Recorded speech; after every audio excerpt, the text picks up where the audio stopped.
नमस्कार, मी Sunita बुरकुल cooking with Sunita बुरकुल मध्ये तुम्हा सर्वांचं खूप खूप स्वागत आहे।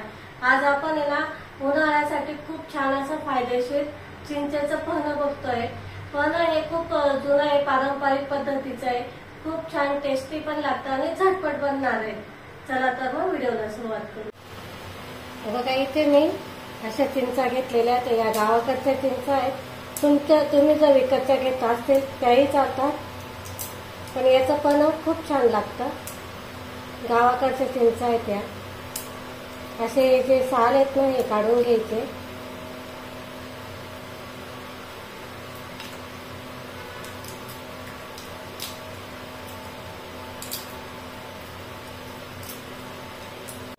हे बघा मी इथं चिंचा पूर्ण सोलून घेतलंय, पूर्ण त्याच्यावरचे जे साल असते ना ते काढून घेतलेली आहे। आता आपण याच्यामध्ये पाणी घालतोय।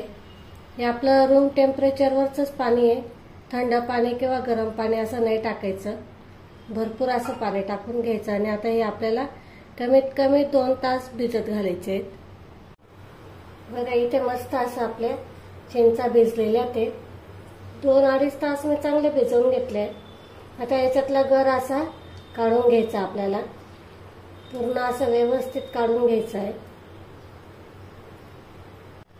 बघा इथे आपल्या आता मस्त असा मी सगळा पल्प काढून घेतलेला आहे। आता आपण एक बाउल घेऊ मोठा,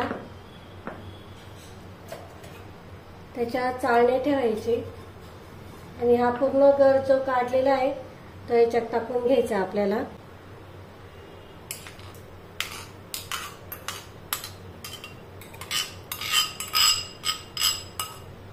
बघा सगळा काढून घ्यायचा आहे।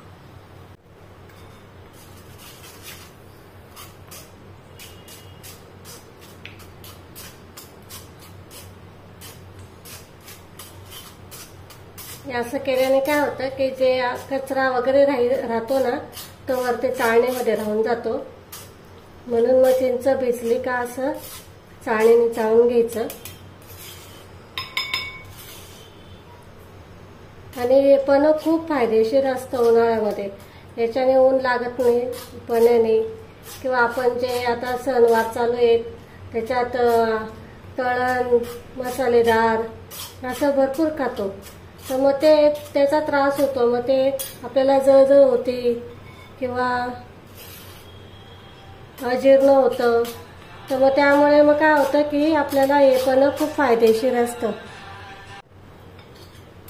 हे बघा याचा सगळं गर आपण काढून घेतलेला आहे छान असा।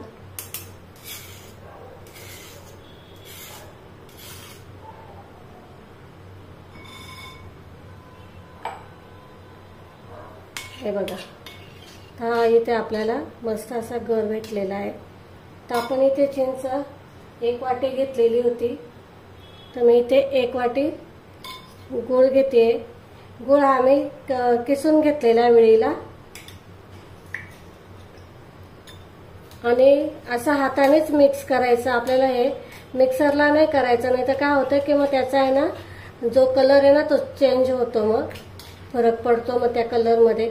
तुम्ही कोणताही पन्ह करा, कैरीचं करा, चिंचेचं करा, तर ते मिक्सरला फिरवायचं नाही, नाही तर त्याचा कलर पूर्ण चेंज होऊन जातो।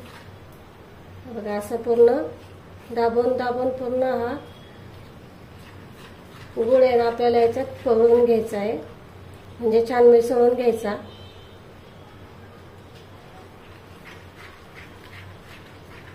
बघू शकता कलर चेंज व्हायला लागलेला आहे त्याचा। हे बघा इथे मस्त असं आपलं पन्ह तयार झालेलं आहे, बघू शकता तुम्ही। मस्त असा घट्टपणा पण आलेला आहे, कलर पण छान आलेला आहे। आता आपण एक ग्लास घेऊ,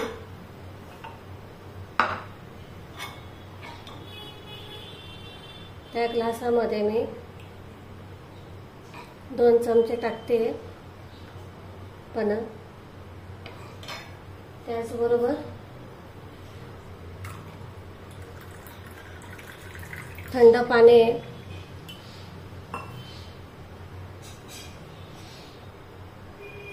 थोडीशी जिऱ्याची पूड,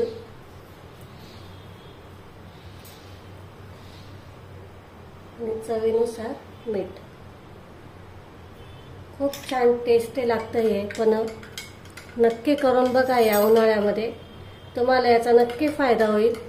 ज्याला ॲसिडिटी, अपचन वगैरे याचा त्रास होत असेल ना, त्याच्यासाठी खूप फायदेशीर आहे. नक्की बनवून बघा. बघा इथे आपलं पन्ह तयार झालेलं आहे. खूप छान असं झालेलं आहे, बघू शकता तुम्ही. नॅचरल कलर आहे, आपण याच्यात कलर वगैरे काही नाही वापरलेला आहे. बघू शकतात मस्त छान असं झालेलं आहे.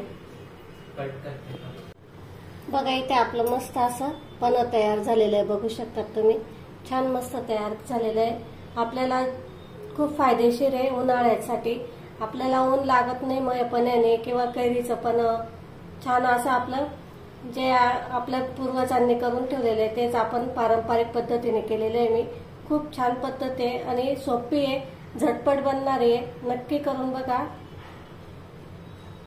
बघा इथे मस्त असं आपलं पारंपरिक पद्धतीचं पन्ह तयार झालेलं आहे. खूप छान आहे आणि ज्यांना त्रास होत असेल पित्ताचा याचा तर त्यांच्यासाठी खूप फायदेशीर आहे. नक्की बनवून बघा आणि मला कमेंटमध्ये नक्की सांगा तुमचं कसं झालंय. जर तुम्हाला व्हिडिओ आवडले असतील तर लाईक करा, शेअर करा आणि जास्तीत जास्त सबस्क्राईब करायला विसरू नका. आपण लवकर भेटू पुढच्या रेसिपीला. तोपर्यंत नमस्कार.